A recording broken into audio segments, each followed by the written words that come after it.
ஏறத்தாழ விசிக கூட்டணி இனிமேல் கூட்டணியே தாவேக்காவோடு தான் தொடர்ந்து பயணிப்போங்கிற அறிவிப்பை கடந்த பொதுக்கூட்டத்தில் வெளியிட்டார்.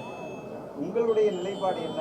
இனி திமுகவோடு கூட்டணி உண்டு அல்லது இனிமேல் தொடர்ந்து தாவேக்காவோடு தான் இனி வரக்கூடிய தேர்தல்கள் அல்லது அரசியல் பயணங்கள் எல்லாம் இருக்குமா? நேரடி பயணம். கடந்த மாதம் இந்திய யூனியன் முஸ்லீம் லீக்கினுடைய மாநில பொதுக்குழு எடுத்த தீர்மானத்தை தலைவர் அவர்கள் பத்திரிகையாளரிடத்தில் தெரிவித்திருக்கிறார்கள்.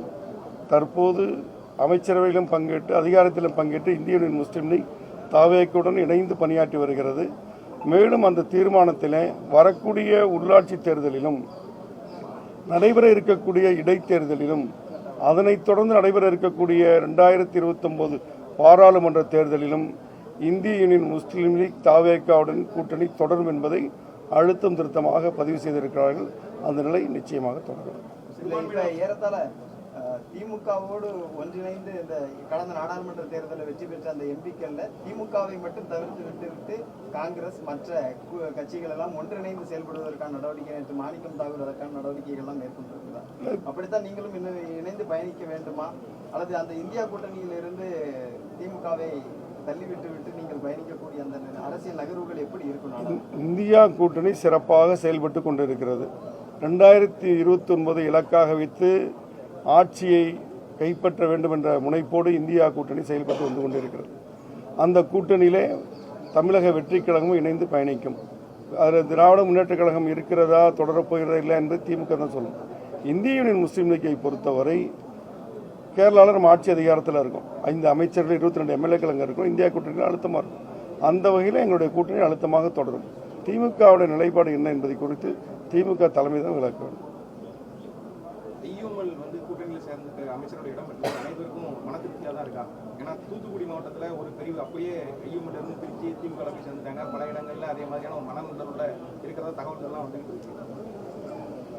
அது உங்களுக்கு தகவல் எங்கேது கிடைச்சதுன்னு தெரியல. ஒரு 60 பேர் கொண்ட ஒரு அமைப்புல இருந்து அப்படியே நேரடியாக நிர்வாகிகள் 60 பேர் பிரிஞ்சு 3 நாளைக்கு முன்னாடி கட்சியில் திமுக போய் சேர்ந்துட்டாங்க. திருநெல்வேலிக்கு பலமுறை முஸ்லீம் லீக் தலைவர்களும் வந்திருக்காங்க. இன்று காலை முதல் ஒரு இந்திய முஸ்லீம் லீக்கினுடைய மாநில செயலாளர் அமைச்சராக பொறுப்பேற்றிருக்கக்கூடிய நிலையிலே சமுதாய மக்கள் நூற்றுக்கணக்கானவருக்கு அதிகாலை முதலே வரவேற்பு தரக்கூடிய வகையிலே தான் சமுதாயம் மிக்க மகிழ்ச்சியோடு இதை ஏற்றுக்கொண்டிருக்கிறது. இன்னும் சொல்ல போனால் 16 தேர்தல் முடிஞ்சு இது 17வது தேர்தல் முடிஞ்சிருக்கு இல்லையா? 16 தேர்தலில் எத்தனையோ கட்சிகளுக்கு கூட்டணி அமைச்சு முஸ்லீம் லீக் அவர்களை பல்லக்கில் தூக்கி வச்சு அதை தூக்கி அழகு பார்த்துருக்கு. அதில் சந்தோஷப்பட்டிருக்கு. இன்னைக்கு இருக்கக்கூடிய ஒரு சூழ்நிலையில் முதன்முறையாக இந்திய யூனியன் முஸ்லீம் லீக்கு சமுதாயத்தினுடைய தாய்ச்சபை என்று சொல்லக்கூடிய கண்ணியமிகு காகிதமில் உருவாக்கி தந்த இந்த அமைப்புக்கு இப்படி ஒரு அற்புதமான வாய்ப்பு கிடைத்திருப்பதை சமுதாய மக்கள் பெருமளவில் கொண்டாடி மகிழ்கிறார்கள். சமுதாயத்தோட நோக்கம் என்ன? சமுதாயத்துக்கு நல்லது நடக்கும். சமுதாயத்தினுடைய கல்வி, வேலைவாய்ப்பு, தொழில் தொடங்க முயற்சி வாய்ப்புகள் இதெல்லாம் கிடைக்கணுங்கிறது அவங்களுடைய வேண்டுகோள். அதையெல்லாம் நிச்சயமாக நிறைவேற்றும் போது சமுதாயம் இரட்டிப்பல்ல பல மடங்கு சந்தோஷம் அடையும். அதற்கான நடவடிக்கைகள் அரசு சார்பில் செய்யும் போது ஒட்டுமொத்த சமுதாயமும் இந்த தமிழக வெற்றிக் கழக ஆட்சியின் பின்னே முஸ்லீம் லீக்கினுடைய முடிவுக்கு பின்னே அணிவிக்கும் என்பதை நீங்கள் நிச்சயமாக காணத்தான் போகிறீர்கள்.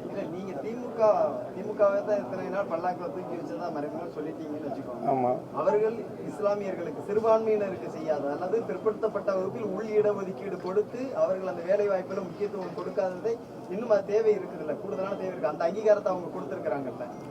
திமுகவோடு பல தேர்தலில் கூட்டணி வச்சிருந்திருக்கும். அவர்கள் 1967 ஆட்சி அமைப்பதற்கு முஸ்லீம் லீக்கோட உதவி தான் காரணமாக இருந்தது. இன்றைய முன்னாள் முதலமைச்சர் மு.க. ஸ்டாலின் அவர்களும் மனம் ஒத்துக்கொண்டிருக்காங்க. அது மாத்திரம் தொடர்ந்து திமுக மாத்திரம் இல்லை. 1977 எம்ஜிஆர் ஆட்சி அமைக்கும் போது கூட்டணியில் இந்திய முஸ்லீம் லீக் இருந்தது. அதுபோல் 2026 தாவேக்கு ஆட்சி அமைக்க முஸ்லீம் லீக் உதவி செஞ்சிருக்குது. நம்ம 26 தேர்தலில் திமுக தலைமையிலான மதச்சார்பற்ற கூட்டணி தான் போட்டியிடும் போது அந்த ஆட்சி தொடர வேணுங்கிற அடிப்படையில் தான் நம்மளும் வாக்கு கேட்டோம். திமுக சமுதாயம் சம்பந்தப்பட்ட பல பிரச்சனைகளில் பொது சிவில் சட்டமாக இருக்கட்டும், வக்ஃபு திருத்த சட்டம் போன்ற பல பிரச்சனைகளும் திமுக சமுதாயத்தின் பக்கம் இந்த குரல் கொடுத்தது நன்றியுணர்வோடு இருக்கிற அடிப்படையில் தான் அந்த கூட்டணியில் நம்ம தொடர்ந்து அந்த கூட்டணி தேர்தலில் இப்போ வெற்றி பெற்றிருக்கோம். கூட்டணிக்கு தேர்தலுக்கு பிறகு 108ங்கிற நம்பரில் தாவேக்கா இருக்கும் போதும் அந்த ஒரு வார காலங்கள் சென்னையில் நடந்த நிகழ்வுகளெல்லாம் உங்களுக்கு தெரியும்.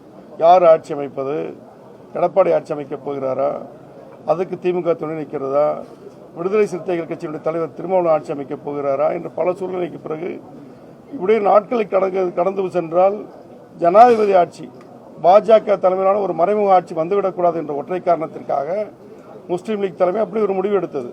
ஆனால் முடிவெடுத்து ஆதரவு கொடுத்து அமைச்சரவையிலும் சேர்ந்த பிறகு இன்று இருக்கக்கூடிய மாண்புமிகு முதலமைச்சர் ஜோசப் விஜய் அவருடைய அணுகுமுறையும் தமிழக வெற்றிக் கழக தலைமையில் இருக்கக்கூடிய அமைச்சர்கள் மற்றும் தலைமை நிர்வாகிகள் அணுகுமுறை எல்லாம் பார்க்கும்போது நமக்காக குரல் கொடுத்து வந்த திராவிட இயக்கங்களை எல்லாம் தாண்டி இந்த சமுதாயத்தை கல்வி, வேலைவாய்ப்பு, தொழில் முனைவோர்களாக மாற்ற வேண்டும் என்பதிலே மிக முனைப்பு காட்டக்கூடிய ஒரு அரசாக இது இருக்கும் என்பதனால் ஒருபடி அடுத்த கட்டத்துக்கு சென்று இந்த சமுதாயம் மகிழக்கூடிய வகையில் இந்த ஆட்சி இருக்குது என்ற திருப்தியும் மனநிறைவும் மகிழ்ச்சியும் எங்களுக்கும் சமுதாயத்துக்கும் இருக்கிறது. திமுகவை விட தாவேக சிறப்பாக செய்து கொண்டு பல மடங்கு சிறப்பாக செயல்படும்.